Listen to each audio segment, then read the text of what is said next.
Hello students, very good morning to all of you, and today we will study about the next chapter, chapter number 10.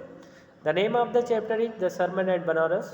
So first of all, today we will study about the introduction of this particular story, this particular chapter.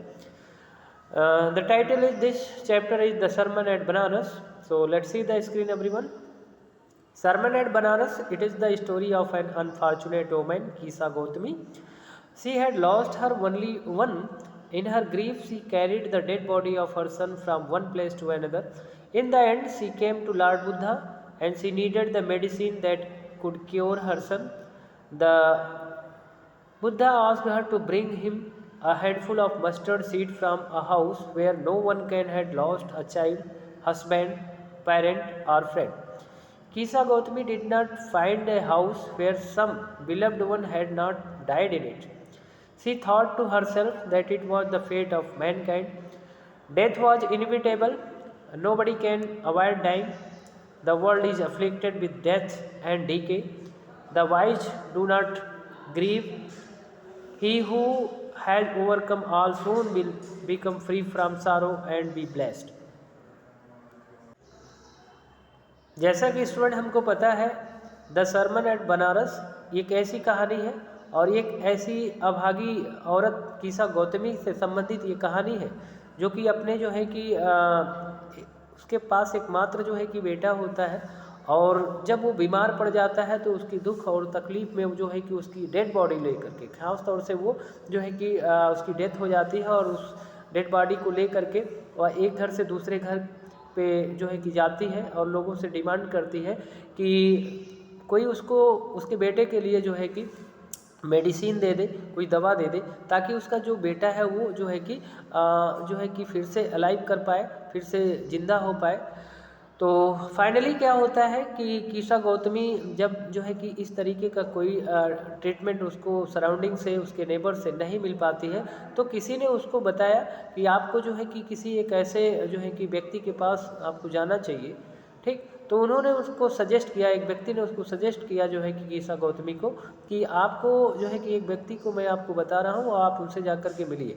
वो व्यक्ति कौन थे? महात्मा बुद्ध थे, यानी बुद्धा के पास आप जाइए। इस बच्चे को जो है कि दवा की नहीं बल्कि दुआ की ज़रूरत है। तो इस तरीके से वो जो है कि गौतम बुद्ध को अप्रोच करती हैं कीसा गौतमी और जब उनके पास जाते हैं तो गौतम बुद्धा ने उनसे पूछा, लॉर्ड बुद्धा ने उनसे पूछा जो है कि क्या उनकी प्रॉब्लम है। तो वो अपना बताएं कि वो उनका बेटा काफ़ी जो है कि बीमार पड़ गया है और समझ नहीं पा रही कि वो डाइट कर गया है। तो उसके लिए वो जो है कि मेडिसिन की डिमांड करती हैं, बट बुद्धा जो है कि उनसे पहले डिमांड करते हैं कि आप जो है कि मुझे एक मुट्ठी जो है कि मुट्ठी भर जो है कि आप सरसों के बीज जो है कि किसी ऐसे पड़ोसी के घर से या किसी भी व्यक्ति के घर से जो है कि आप लेकर के आइए और उस व्यक्ति के घर से आप लेकर के आएंगे जिस व्यक्ति के घर किसी ने जो है कि किसी का जो बच्चा ना मरा हो, ना तो किसी का हस्बैंड जो है कि मरा हो, ना तो किसी के पेरेंट मतलब माता पिता मरे हो, ना तो किसी का दोस्त मरा हो। ऐसे व्यक्ति के घर से आप जो है कि मुट्ठी भर सरसों का बीज मुझको ला करके दीजिए। कीसा गौतमी जो है कि इस बात को सुन करके तो एक समय तो बहुत खुश होती है, बट जो है कि जब वह जो है कि अपनी सराउंडिंग अपने नेबर्स के पास जो है कि जाती है, डिमांड करती है, तो ऐसा कोई भी व्यक्ति, कोई भी पर्सन नहीं था जिसके घर पे डेथ नहीं हुई है। तो अब यहाँ पे डेथ का जो मामला है वो इनविटेबल है, कहने का मतलब वो जो है कि होना तय है, ये सुनिश्चित है ऑलरेडी। तो ये कहीं ना कहीं जो है कि गौतम बुद्ध कीसा गौतमी को बताना चाहते थे।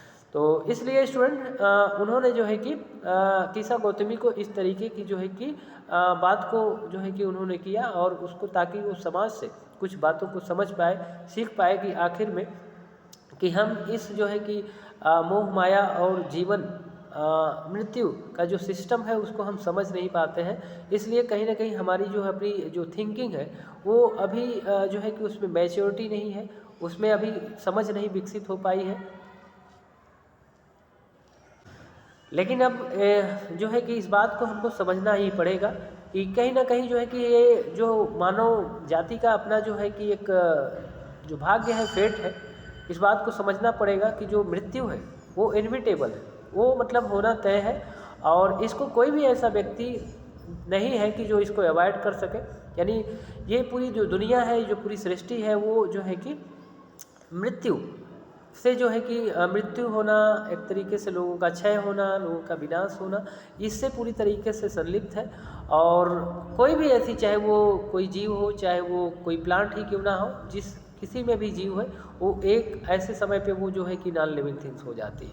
तो इसलिए जो है कि इस बात को हमको सोचना चाहिए कि वाई डू नॉट ग्रीव। जो बुद्धिमान लोग होते हैं इस तरीके की जो बातों पे जो है किसी भी प्रकार का दुख या खेद व्यक्त नहीं करते हैं। इसलिए कहीं ना कहीं जो है कि इस बात को हमको समझना चाहिए। और ये जो दुख और सुख जो जीवन के अपने जो है कि एक तरीके से कॉम्प्लीमेंट है, एक जाता है तो दूसरा आता है, तो इस सिस्टम को हमको समझना चाहिए। इसके लिए हम अपने वर्तमान को, अपने जो है कि निजी ज़िंदगी को इसके उलझन में ना जो है कि गंवाएं। So student, this is the basic theme of this particular chapter. So that's all today. So thank you so much.